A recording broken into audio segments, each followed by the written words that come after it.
제발이요. 더 이상은. 시아버님의 거칠고 큰 손이 제 어깨를 붙잡았습니다. 저는 필사적으로 도망치려 했지만 힘센 그분 앞에서는 무력했죠. 20살 나이 차이를 극복하고 한국의 사과 농장으로 시집온 필리핀 여성 말이야. 하지만 자상했던 남편과 인자했던 시아버지의 진짜 모습이 드러나면서 그녀의 꿈은 악몽으로 변했습니다.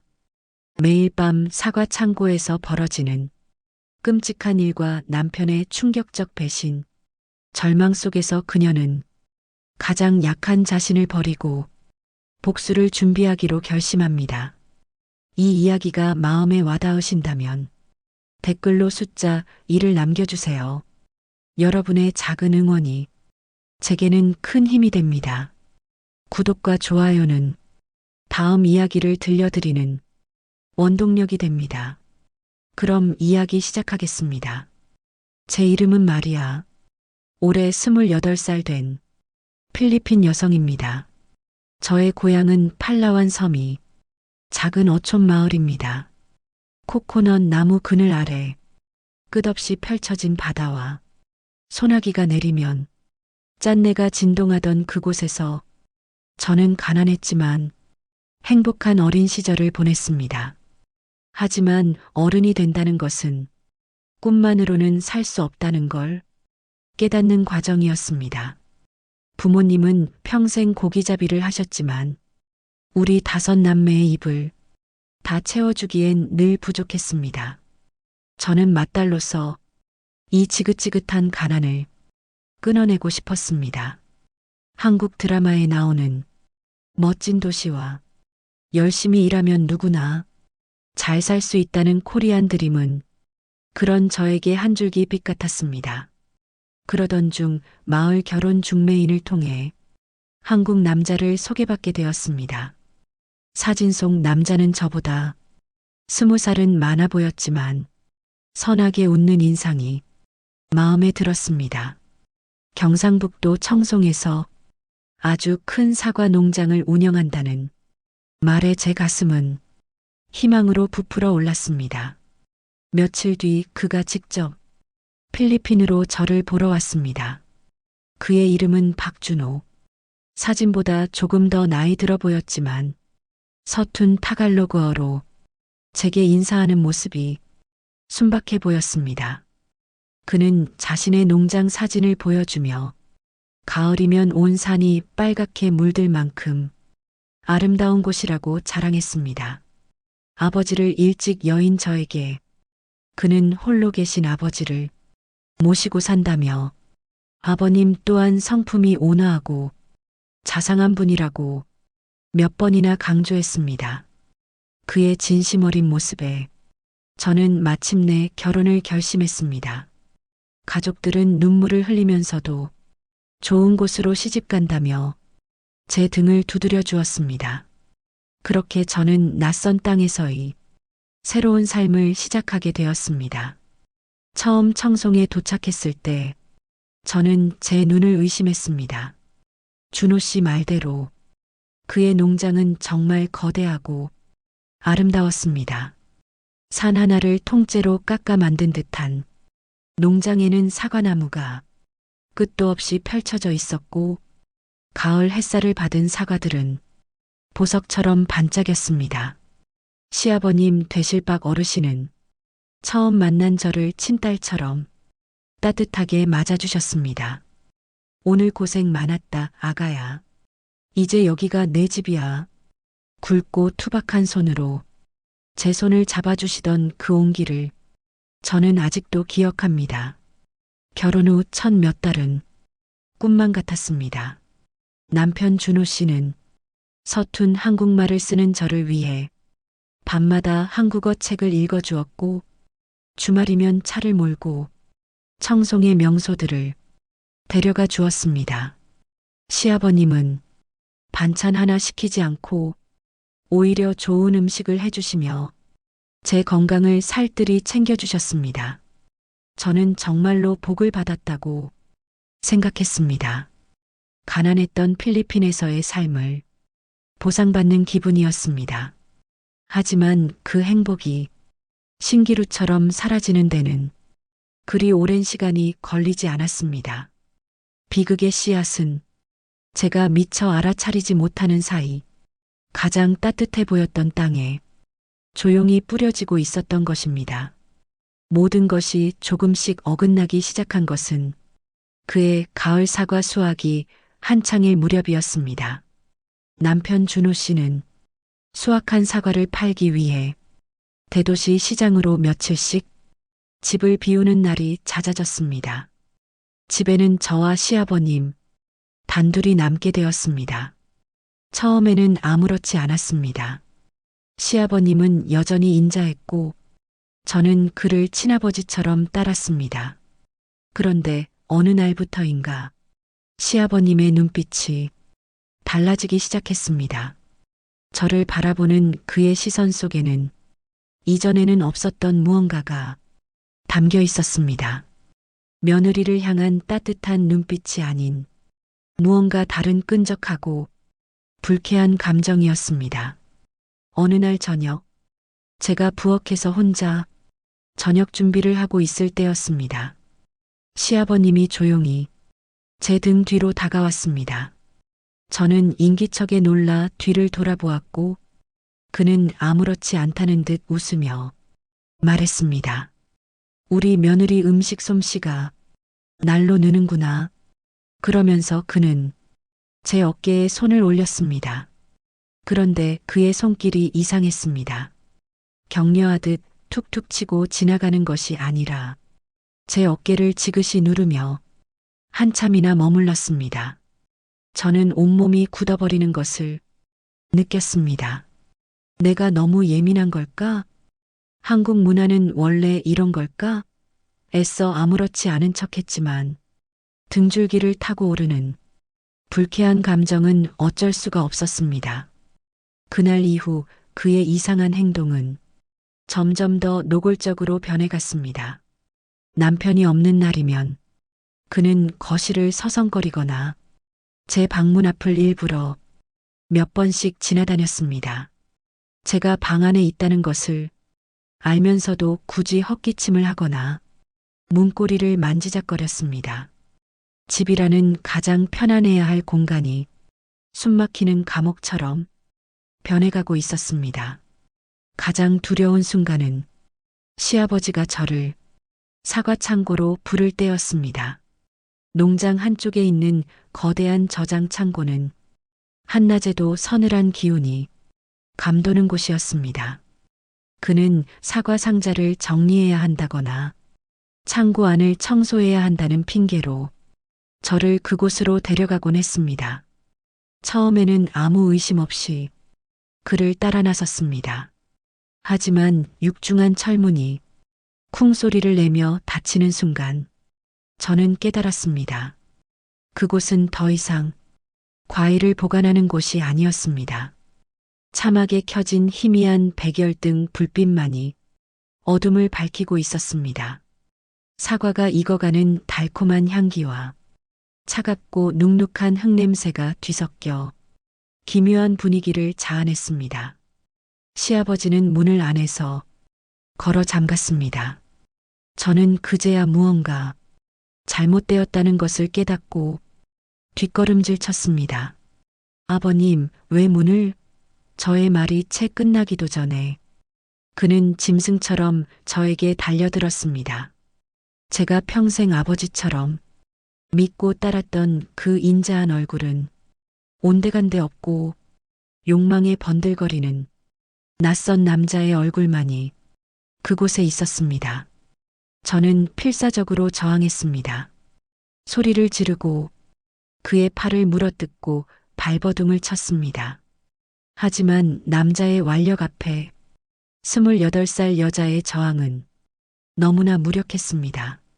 저의 울음은 수북이 쌓인 사과 상자들 사이에 부딪혀 공허한 메아리가 될 뿐이었습니다. 그날 그 차갑고 어두운 창고 안에서 저는 모든 것을 잃었습니다. 제 몸과 마음, 그리고 한국이라는 낯선 땅에서 품었던 한 가닥 희망까지 그 후로 사과 창고는 제게 지옥 그 자체가 되었습니다. 그는 남편이 집을 비울 때마다 마치 그것이 당연한 권리라도 되는 양저를 그곳으로 끌고 갔습니다. 저는 매일 밤을 눈물로 지새웠습니다. 죽고 싶다는 생각뿐이었습니다. 하지만 이역만리 타국에서 제가 기댈 곳은 아무 데도 없었습니다. 시댁 식구들은 제 신분증과 통장, 여권까지 모두 가져가 버렸습니다. 저는 말 그대로 갇힌 새와 다름없는 신세였습니다. 남편이 돌아오면 저는 아무 일도 없었던 것처럼 웃어야 했습니다. 목구멍까지 차오르는 울음을 억지로 삼키며 그와 그의 아버지를 위해 밥상을 차려야 했습니다. 그들이 한 식탁에 마주 앉아 태연하게 사과를 깎아 먹는 모습을 볼 때마다 저는 속으로 피눈물을 흘렸습니다. 사과의 달콤한 향기는 이제 제게 역겨운 악취가 되어버렸습니다. 그러던 어느 날 저는 더 이상 참을 수 없다고 생각했습니다. 이대로 살다가는 정말 미쳐버릴 것 같았습니다. 저는 용기를 내어 남편에게 모든 사실을 털어놓기로 결심했습니다. 그날 밤 잠자리에 든 남편의 옆에서 저는 떨리는 목소리로 입을 열었습니다. 여보, 할 말이 있어요. 아버님이 저에게. 제 목소리는 수치심과 공포로 심하게 떨렸습니다. 저는 그날 창고에서 있었던 일을 눈물을 쏟으며 겨우겨우 이야기했습니다. 제 말을 듣는 남편의 표정은 점점 굳어갔습니다. 저는 그가 저를 위로해주고 당장이라도 달려가 아버지의 멱살을 잡을 것이라고 믿었습니다. 그는 제 유일한 희망이었습니다. 하지만 제 기대는 산산조각이 나고 말았습니다. 모든 이야기를 들은 남편은 한참 동안의 침묵 끝에 충격적인 말을 내뱉었습니다. 그의 목소리는 차갑고 무심했습니다. 아버지가 외로우셔서 그러시는 거야. 당신이 며느리로서 좀 너그럽게 이해해드려. 어머니 돌아가시고 얼마나 적적하시겠어? 저는 제 귀를 의심했습니다. 지금 제 남편이라는 사람이 자신의 아버지가 며느리에게 저지른 끔찍한 짓을 그저 외로움 탓으로 돌리고 있는 것이었습니다. 그는 제게 사과하거나 저를 위로하기는커녕 오히려 저를 이상한 사람으로 몰아가고 있었습니다. 그 순간 저는 깨달았습니다. 제 남편은 방관자가 아니었습니다. 그는 침묵의 공범자였습니다. 어쩌면 이 모든 것을 알고 있었으면서도 자신의 편의를 위해 애써 모른 척해왔던 것일지도 모릅니다.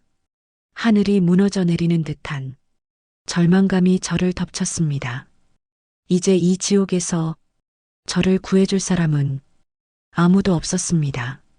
남편의 배신은 시아버지의 폭력보다 더 날카로운 비수가 되어 제 심장을 찔렀습니다. 그날 이후 저는 남편이라는 존재에 대한 마지막 희망마저 버렸습니다. 그는 더 이상 제게 남편이 아니었습니다.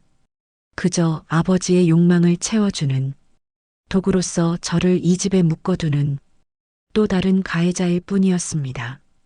저는 그의 얼굴을 마주하는 것조차 역겨웠습니다.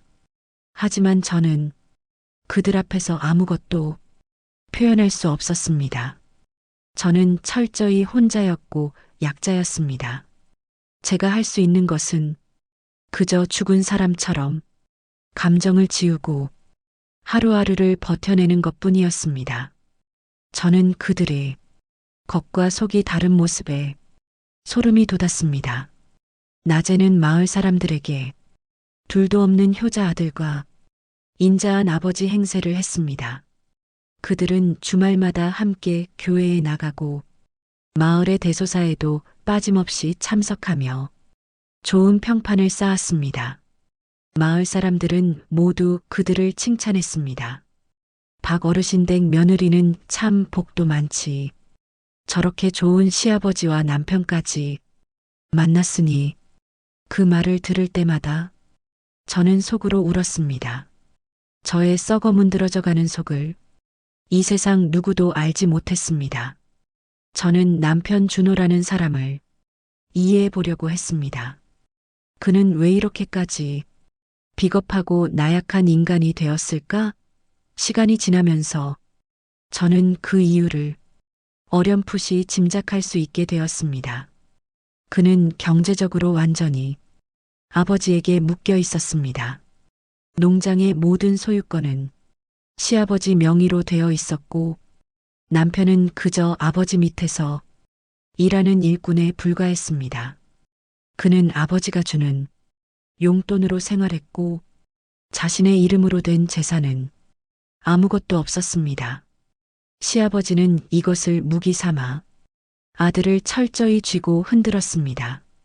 아들이 조금이라도 자신의 뜻에 거역하는 기미를 보이면 이놈아, 내가 내 덕에 먹고 사는 줄 알아야지. 당장 이 집에서 나가. 라며 호령을 내렸습니다. 남편은 40이 넘은 나이에도 아버지 앞에서는 어린아이처럼 벌벌 떨었습니다.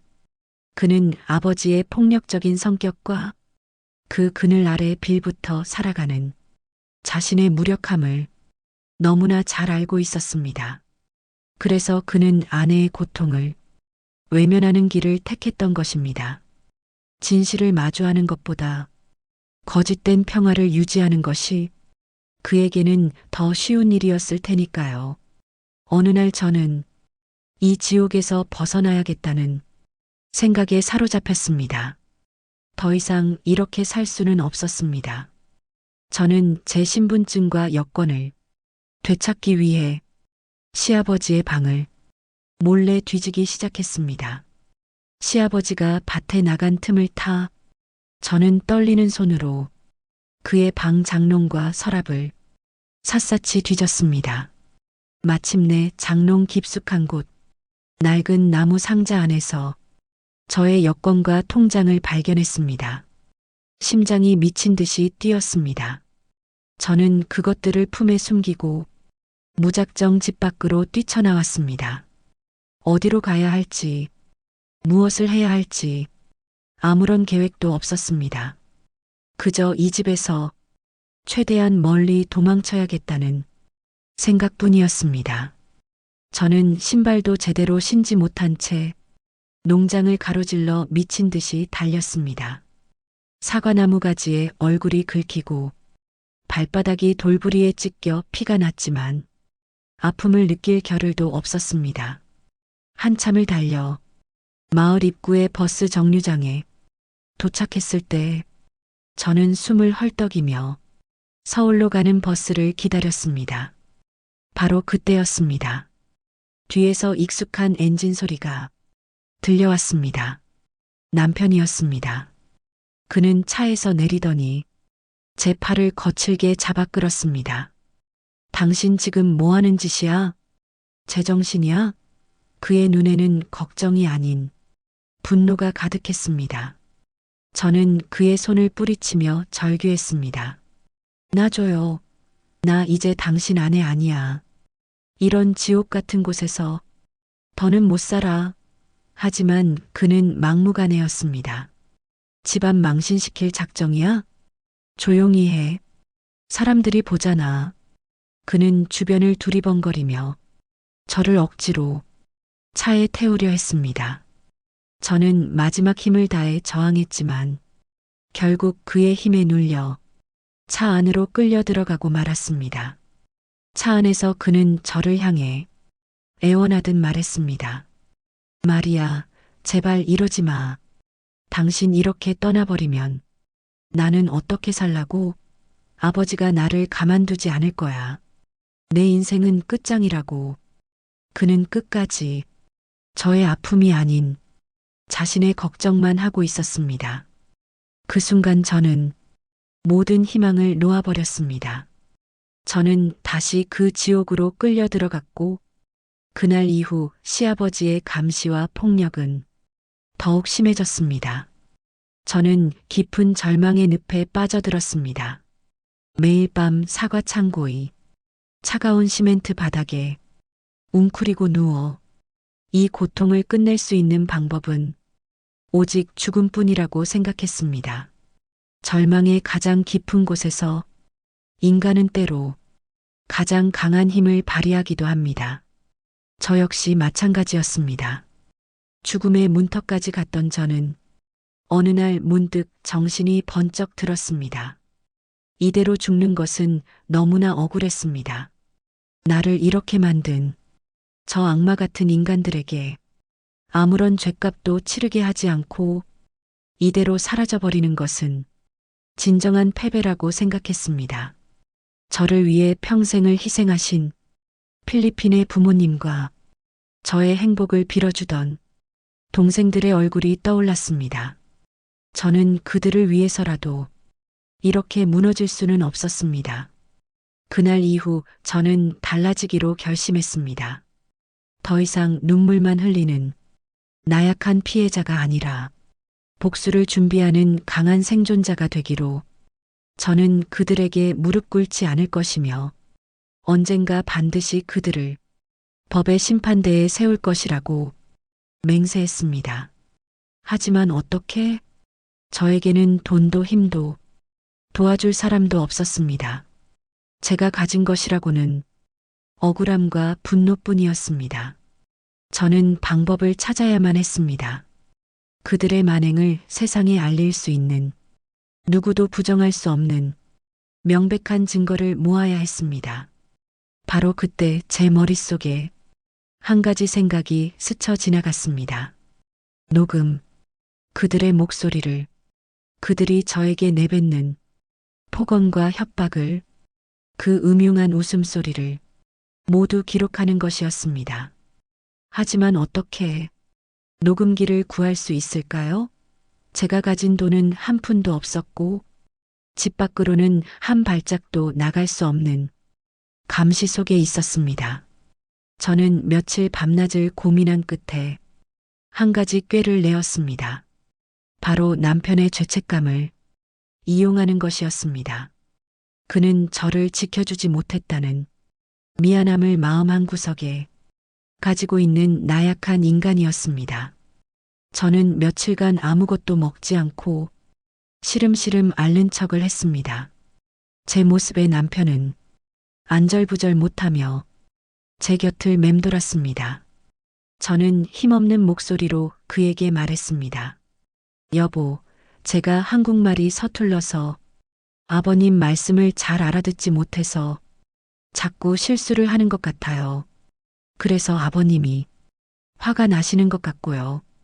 혹시 한국말 공부를 할 수 있는 작은 녹음기 하나만 사줄 수 없을까요? 라디오 방송이라도 녹음해서 들으면 한국말이 빨리 늘 것 같아요. 저의 간절한 부탁에 그는 잠시 망설이는 듯 했습니다. 하지만 며칠간 굶어해진 제 얼굴을 보더니 결국 고개를 끄덕였습니다. 어쩌면 그는 그것으로 자신의 죄책감을 조금이나마 덜고 싶었는지도 모릅니다. 며칠 뒤 남편은 제 손에 작은 MP3 녹음기 하나를 쥐어주었습니다.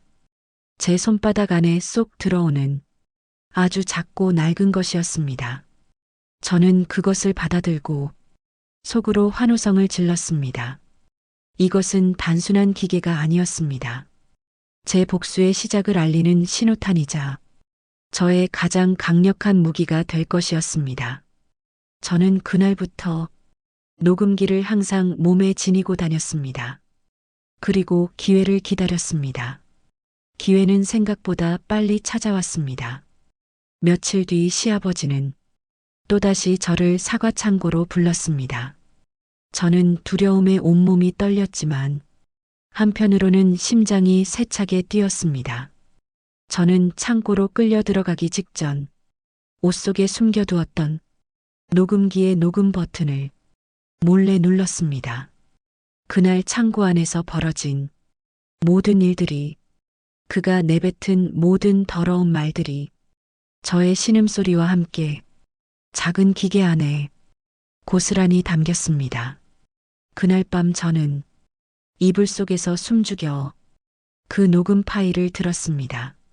제 귀로 다시 듣는 그 순간은 너무나 끔찍하고 고통스러웠지만 저는 울지 않았습니다. 이것은 저의 상처의 기록이자 그의 범죄의 증거였습니다. 저는 그날 아주 작은 첫 번째 승리를 거두었습니다. 그리고 저에게 또 다른 희망의 빛이 찾아왔습니다. 바로 이웃 농장의 강 할머니였습니다. 할머니는 홀로 작은 사과밭을 이루며 사시는 분이었는데 가끔 저희 집 담벼락 너머로 저를 안쓰럽게 바라보곤 하셨습니다. 어느 날 제가 마당에서 빨래를 널고 있을 때 강 할머니가 조용히 저를 불렀습니다. 새댁, 이리 와서 이거 좀 먹어봐. 내가 쑥국을 좀 끓였어. 할머니가 담벼락으로 내민 것은 김이 모락모락 나는 따뜻한 쑥국이었습니다. 저는 감사 인사를 하고 그것을 받아들었습니다. 바로 그때 할머니가 제 팔에 있는 시퍼런 멍자국을 보았습니다. 할머니의 눈빛이 순간 흔들렸습니다. 그녀는 아무것도 묻지 않았습니다. 그저 제 손을 꼭 잡아주며 낮은 목소리로 말했습니다. 힘들지? 그래도 절대 죽을 생각은 말아라. 사람만 살아있으면 언젠가는 좋은 날이 온다. 할머니의 따뜻한 위로에 저는 그만 참았던 눈물을 터뜨리고 말았습니다. 그날 저는 처음으로 제 편이 되어줄 사람을 만났습니다. 강 할머니와의 만남은 제 삶에 작은 변화를 가져왔습니다. 굳게 닫혀있던 제 마음에 아주 작은 틈이 생겼고 그 틈으로 희미한 빛이 스며들기 시작했습니다. 할머니는 제게 많은 것을 묻지 않으셨습니다. 그저 제가 처한 상황을 짐작한다는 듯 조용히 제 곁을 지켜주셨습니다. 시아버지와 남편의 눈을 피해 할머니는 담벼락 너머로 따뜻한 음식을 건네주시거나 밭에서 캔 약초를 달여다 주셨습니다. 그것은 단순한 음식이 아니었습니다. 너는 혼자가 아니다라는 세상에서 가장 따뜻한 위로였습니다. 저는 계속해서 증거를 모았습니다. 녹음기는 제 몸의 일부처럼 항상 저와 함께 했습니다. 시아버지의 음흉한 농담, 남편의 비겁한 변명, 그들이 저를 비웃고 모욕하는 모든 순간들이 차곡차곡 기록되었습니다. 사과창고, 그 공포의 장소는 거꾸로 진실의 증거를 쌓아 올리는 가장 중요한 공간이 되었습니다. 저는 녹음 파일들을 날짜별로 정리하고 그날 있었던 일들을 타갈로그어로 쓴 일기장에 꼼꼼하게 기록했습니다. 언젠가 이 모든 것이 법정에서 그의 죄를 입증할 가장 강력한 증거가 될 것이라고 믿었습니다. 하지만 증거를 모으는 과정은 결코 순탄하지 않았습니다. 시아버지는 점점 더 교활해졌고 저의 작은 변화를 의심하기 시작했습니다. 예전처럼 절망에 빠져 울기만 하던 제가 언젠가부터 눈물을 그치고 자신을 똑바로 쳐다보는 날이 많아졌기 때문일 것입니다. 어느 날 그가 제게 물었습니다. 요즘 너 좀 이상하구나. 무슨 꿍꿍이라도 있는 게냐? 그의 날카로운 질문에 심장이 철렁 내려앉았지만 저는 애써 태어난 척 대답했습니다.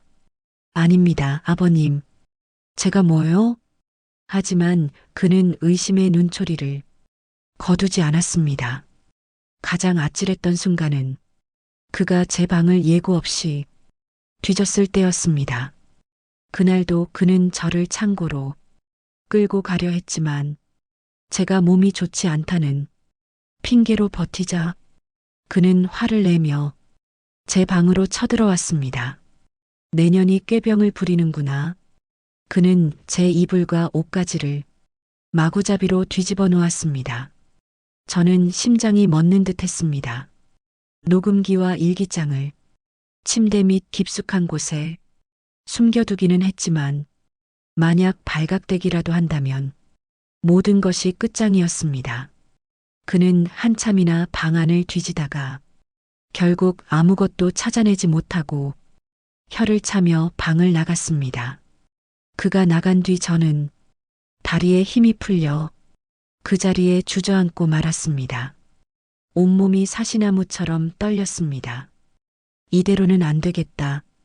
더 안전한 곳에 증거를 숨겨야 한다는 생각이 들었습니다. 저는 강 할머니에게 도움을 청했습니다. 할머니는 제 이야기를 들으시고는 한밤중에 모두가 잠든 틈을 타 저희 집 담벼락 밑으로 오셨습니다. 저는 녹음기와 일기장을 작은 비닐봉지에 담아 담 너머에 있는 할머니에게 조심스럽게 건넸습니다. 할머니, 부디 이것 좀 맡아주세요. 제 목숨보다 더 중요한 것입니다. 할머니는 아무 말 없이 그것을 받아 품에 숨기시고는 제 손을 꼭 잡아주셨습니다. 걱정 말아라. 내 목숨을 걸고 지켜줄 테니. 그날 이후 저희 가장 중요한 증거들은 가장 안전한 곳에 보관되었습니다.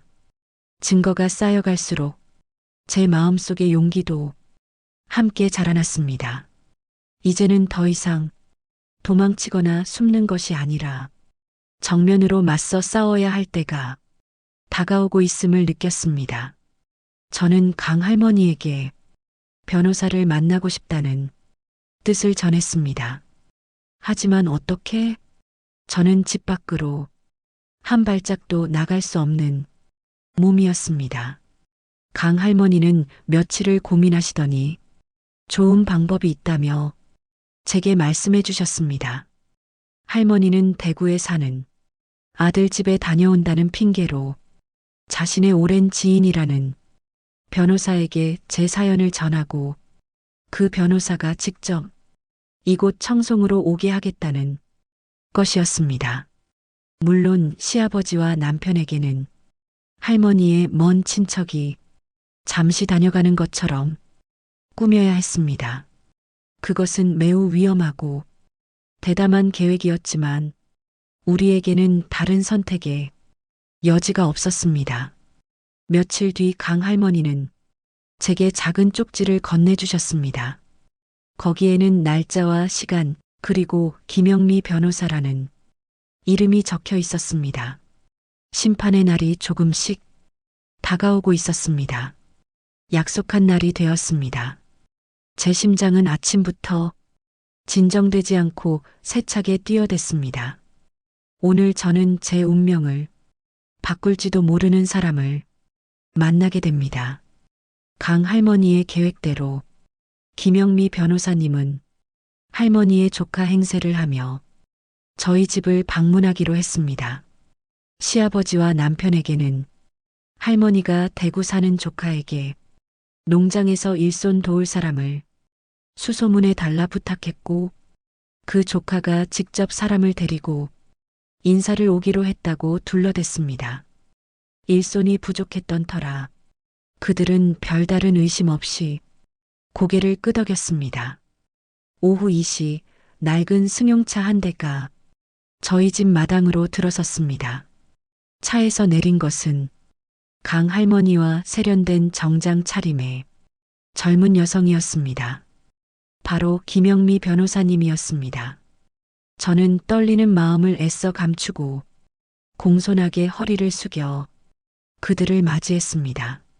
시아버지는 평소의 인자한 주인 행세를 하며 변호사님을 훑어보았습니다.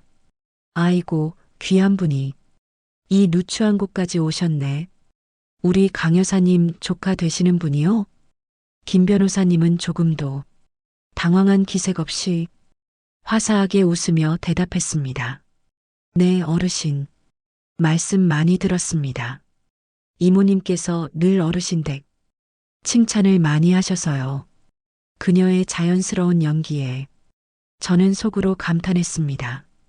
시아버지는 흡족한 미소를 지으며 저희를 거실로 안내했습니다.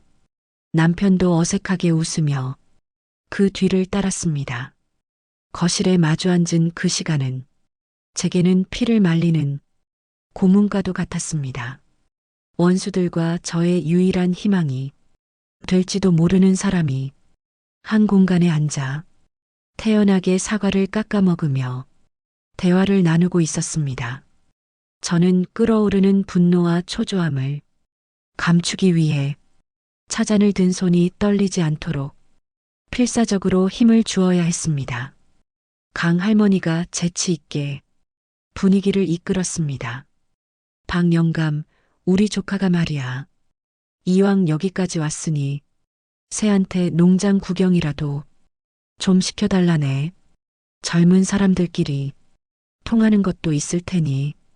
그 말에 시아버지는 흔쾌히 고개를 끄덕였습니다. 그럼 그래야지. 말이야, 어서 손님 모시고 농장 한 바퀴 돌고 오너라. 마침내 저는 변호사님과 단둘이 있을 기회를 얻게 되었습니다. 우리는 농장을 걷는 척하며 집에서 가장 멀리 떨어진 사과나무 그늘 아래로 향했습니다. 사방이 트여 있어 누가 다가오는지 금방 알 수 있는 곳이었습니다. 그곳에 이르자 변호사님의 표정이 순식간에 진지하게 변했습니다. 시간이 없습니다. 마리아 씨. 강 할머니께 모든 이야기는 들었습니다. 가지고 계신 증거라는 것을 보여주시겠어요? 저는 주위를 살핀 뒤 품속에 숨겨두었던 작은 USB 하나를 그녀에게 건넸습니다. 거기에는 제가 그동안 모아온 모든 녹음 파일과 일기를 찍은 사진 파일들이 담겨 있었습니다. 강 할머니가 미리 준비해 주신 것이었습니다. 변호사님은 작은 휴대용 기기로 그 안의 파일들을 확인하기 시작했습니다. 파일이 하나씩 열릴 때마다 그녀의 미간은 깊게 찌푸려졌습니다. 마침내 마지막 파일을 확인했을 때 그녀는 긴 한숨을 내쉬며 저를 바라보았습니다. 그녀의 눈에는 깊은 분노와 연민이 함께 담겨 있었습니다. 마리아 씨, 정말 힘드셨겠군요. 이건 의심의 여지가 없는 명백한 범죄입니다. 이 정도 증거라면 우리가 충분히 이길 수 있습니다. 그녀의 단호한 목소리에 저는 그만 참았던 눈물을 터뜨리고 말았습니다. 처음으로 누군가가 제 고통을 믿어주고 제 편에 서서 싸워주겠다고 말해주었습니다. 그녀는 제 눈물을 닦아주며 앞으로의 계획에 대해 차분하게 설명해 주었습니다. 먼저 저를 이 지옥 같은 집에서 안전하게 빼내는 것이 급선무였습니다. 그녀는 여성보호쉼터와 연계하여 제가 머물 곳을 마련해 주겠다고 했습니다. 그 후에는 곧바로 시아버지를 고소하고 남편을 상대로 이혼 소송을 진행할 것이라고 했습니다. 저는 고개를 끄덕였습니다.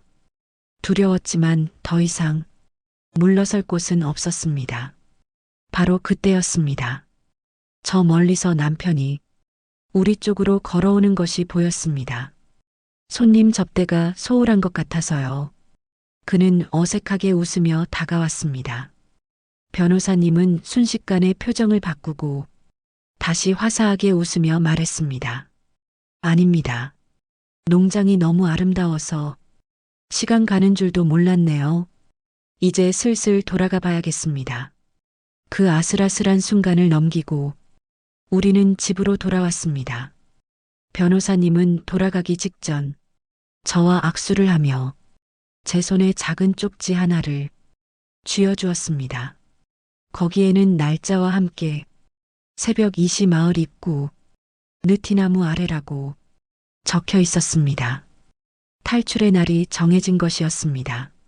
탈출을 약속한 날까지의 며칠은 제 인생에서 가장 길고도 끔찍한 시간이었습니다. 저는 시아버지와 남편 앞에서 그 어느 때보다 더 순종적인 며느리, 착한 아내, 행세를 해야 했습니다. 그들의 의심을 사서는 안 되었습니다. 저는 매일 아침 그들을 위해 정성껏 밥상을 차렸고 그들의 더러운 농담에도 애써 미소를 지었습니다. 마음은 시커멓게 타들어가고 있었지만 겉으로는 아무렇지 않은 척해야만 했습니다. 밤이 되면 저는 이불 속에서 숨죽여 울며 약속된 시간이 오기만을 간절히 기도했습니다. 드디어 약속한 날 밤이 되었습니다. 저는 짐을 꾸릴 수도 없었습니다. 그저 평소에 입던 옷차림 그대로 몸만 빠져나가야 했습니다. 자정이 넘고 시아버지와 남편이 깊은 잠에 빠진 것을 확인한 뒤 저는 조용히 제 방을 빠져나왔습니다. 마룻바닥이 삐걱거리는 소리 하나에도 심장이 멎는 것 같았습니다. 저는 맨발로 살금살금 걸어 소리나지 않게 현관문을 열었습니다. 차가운 밤 공기가 제 얼굴을 스치는 순간 저는 비로소 자유를 향한 첫걸음을 떼었음을 실감했습니다.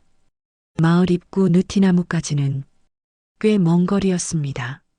저는 어둠 속을 미친 듯이 달렸습니다. 뒤에서 누군가 쫓아오는 것 같은 환각에 몇 번이나 뒤를 돌아보았습니다.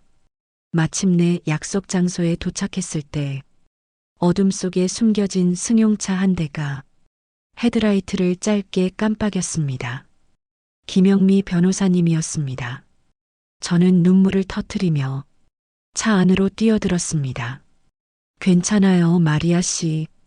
이제 다 괜찮아요. 변호사님은 저를 안아주며 위로해 주었습니다. 차는 조용히 어둠 속을 뚫고 청송을 빠져나갔습니다. 저는 차창 밖으로 점점 멀어지는 그 지옥 같은 집을 바라보며 다시는 이곳으로 돌아오지 않으리라고 굳게 맹세했습니다. 몇 달 뒤 드디어 첫 재판이 열리는 날이 되었습니다. 저는 김영미 변호사님과 함께 법원으로 향했습니다. 법정으로 들어서는 순간 저는 피고인석에 앉아 있는 시아버지와 방청석에 앉아 있는 남편의 얼굴을 보았습니다. 시아버지는 저를 보자 경멸과 분노가 뒤섞인 눈으로 저를 노려보았습니다. 하지만 저는 더 이상 그의 시선을 피하지 않았습니다. 저는 허리를 꼿꼿이 세우고 당당하게 그의 눈을 마주 보았습니다. 재판이 시작되었습니다. 시아버지 측 변호사는 저를 돈을 목적으로 의도적으로 시아버지를 유혹한 부도덕한 외국인 며느리로 몰아갔습니다. 드디어 제가 증인석에 설 차례가 되었습니다. 저는 떨리는 걸음으로 증인석에 섰습니다. 판사님이 제게 물었습니다. 증인, 피고인이 증인을 성폭행한 것이 사실입니까? 저는 심호흡을 한번 하고 제 인생을 바꾼 그날의 기억을 그리고 그 후로 반복된 지옥 같은 시간들을 최대한 담담하게 이야기하기 시작했습니다. 제 목소리는 처음에는 조금 떨렸지만 이야기를 할수록 점점 더 단단해졌습니다. 그때 김영미 변호사님이 자리에서 일어났습니다. 그녀는 판사님에게 증거 자료를 제출하겠다고 말했습니다. 그리고 법정에는 제가 목숨을 걸고 모았던 녹음 파일이 재생되기 시작했습니다. 아가, 이리 와보거라. 아비가 외로워서 그런다. 소리 지르지 마라. 내가 소리쳐봤자 여기는 아무도 오지 않아. 시아버지의 음흉한 목소리와 저의 겁에 질린 신음소리 그리고 필사적인 저항의 목소리가 법정 전체에 울려 퍼졌습니다. 녹음 파일이 재생되는 동안 시아버지의 얼굴은 하얗게 질려갔습니다. 그는 거짓말이야. 저건 조작된 거야. 라고 소리쳤지만 그의 목소리는 절박하게 떨리고 있었습니다. 몇 주 뒤 마침내 선고 공판이 열리는 날이 되었습니다. 판사님이 자리에서 일어나 길고 엄숙한 목소리로 판결문을 읽어 내려가기 시작했습니다. 피고인 박영수, 피고인은 자신의 아들보다 어린 며느리를 상대로 자신의 보호와 감독 아래에 있는 가족에게 인간으로서는 참아할 수 없는 끔찍한 범죄를 저질렀습니다. 주문, 피고인 박영수를 무기징역에 처한다. 그 말이 법정에 울려 퍼지는 순간 저는 저도 모르게 눈물을 터뜨리고 말았습니다. 그것은 슬픔의 눈물이 아니었습니다. 억울함과 분노, 그리고 길고 길었던 고통의 시간이 마침내 끝났다는 안도감에서 오는 눈물이었습니다. 그 후 남편을 상대로 한 이혼 소송도 순조롭게 진행되었습니다. 저는 위자료로 농장의 일부를 받게 되었습니다. 돈이 목적은 아니었지만 그것은 제가 지난 세월 동안 겪었던 고통에 대한 최소한의 보상이자 제가 새로운 삶을 시작할 수 있는 발판이 되어 주었습니다. 저는 그 돈으로 가장 먼저 필리핀에 계신 부모님과 가족들을 한국으로 초청했습니다. 공항에서 몇 년 만에 다시 만난 가족들을 부둥켜 안고 저희는 한참을 울었습니다. 모든 법적인 절차가 마무리되고 저는 마침내 온전한 자유의 몸이 되었습니다. 더 이상 저는 누군가의 며느리도 아내도 아니었습니다. 저는 오롯이 제 이름 마리아로 다시 태어났습니다. 저는 제가 위자료로 받은 농장으로 향했습니다. 그리고 그곳에 제 손으로 직접 만든 작은 간판 하나를 걸었습니다. 거기에는 서툰 한국말로 이렇게 적혀 있었습니다. 마리안의 농장. 그로부터 3년이라는 세월이 흘렀습니다. 청송의 가을은 그 어느 때보다 아름다웠고 제 농장의 사과나무들은 탐스러운 결실을 주렁주렁 매달고 있었습니다. 저는 더 이상 과거의 상처에 얽매여 눈물 흘리는 약한 여자가 아니었습니다. 저는 이제 마리안의 농장을 당당하게 운영하는 사장님이자 제 삶의 온전한 주인이 되었습니다. 저는 저와 같은 아픔을 가진 다른 이주 여성들에게도 작은 힘이 되어주고 싶었습니다. 그래서 농장이 어느 정도 자리를 잡은 뒤 저는 한국 생활에 어려움을 겪는 필리핀 여성들을 직원으로 고용하기 시작했습니다.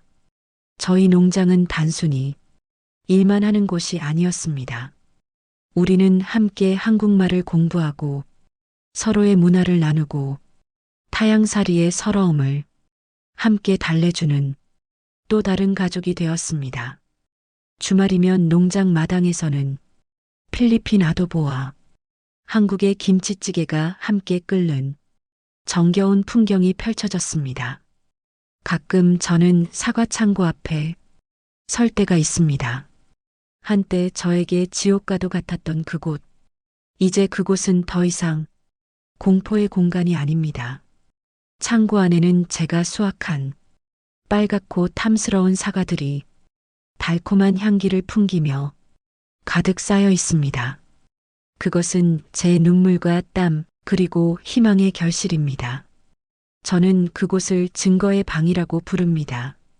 제 과거의 아픔을 증명하고 제가 모든 것을 이겨냈다는 살아있는 증거가 담긴 방. 저는 앞으로도 제 이름 마리아로 이곳 청송에서 저의 이야기를 계속 써내려갈 것입니다. 우리의 삶은 때로는 우리가 감당하기 힘든 시련과 고난을 안겨주기도 합니다.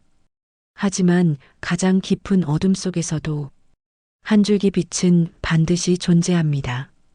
오늘 이야기의 주인공 마리아처럼 절망적인 상황 속에서도 용기를 잃지 않고 자신의 존엄성을 지켜낸 모든 분들에게 깊은 존경의 마음을 전합니다. 이 사회가 더 이상 약자의 눈물을 외면하지 않고 모든 생명이 존중받는 따뜻한 세상이 되기를 소망합니다. 여러분의 삶을 지지하고 응원하는 사람들이 곁에 있다는 것을 잊지 마세요.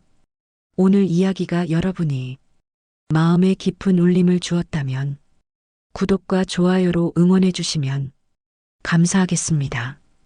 여러분은 마리아의 용기 있는 선택에 대해 어떻게 생각하시나요? 여러분의 소중한 생각과 응원의 메시지를 댓글로 남겨주세요. 그 메시지들이 모여 지금 이 순간에도 어딘가에서 고통받고 있을 또 다른 마리아에게 큰 힘이 될 것입니다. 다음 이야기에서 더욱 의미 있는 사연으로 찾아뵙겠습니다. 감사합니다.